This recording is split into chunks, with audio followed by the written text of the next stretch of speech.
લાલા ઈ લાલા હું લાલા આ રૂમમાં ગમે તે થાય તારે અહીંથી ઊભું થવાનું છે નહીં. આ રૂમમાં કોઈ પણ આવે ને કોઈનું તું માનતો નહીં. આ રૂમમાં આપણે આત્મા બોલાવવાની છે. હા ભાઈ કોઈની વાત નહીં માનું. અહીંયા ચુડેલ આવશે, ભૂત આવશે, આત્મા આવશે. કોઈના બાપથી તું બીતો નહીં. હું અહીંયા જ બેઠો હો. અરે નો બીવું કોઈ નથી. હાલ હું હવે મારા મંત્ર બોલવાનું ચાલુ કરું. તું અહીંયા આંગળી રાખ. ભલે હાલો. હા લાલા ઈ લાલા હું લાલા ઝીંગા લાલા હું લાલા. એટલે એ રાડુ કોણ પાડે? લટકા બંધ કરી છે. પાછળ કોણ આવ્યું? ઈ આવ્યું હોય ઈ. તને કીધું નહીં તારે હલવાનું નથી. એટલે હું તને કહું શું કરો તમે?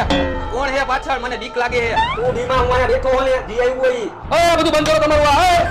આ બધું બંધ કરો. શું છે? હા બાની કો ઘણી બંધ કરો બધા. મને કોકે પકડી લીધો મને બીક લાગે છે. ઈ તને પકડશે પણ તું બીમા. પણ આ મને મારે છે. ઈ તને ભલે મારે. તું એને ઓળખેસ કોણ છે ઈ? આમાં હું જોઈ લઉં ઈ કોણ છે. આ તો મારો મોટો ભાઈ છે. શું કરો તમે બધા? બાની કોઈ ઢાલો નીકળ બસ. અરે તું નીકળ છે. નીકળ હાલ.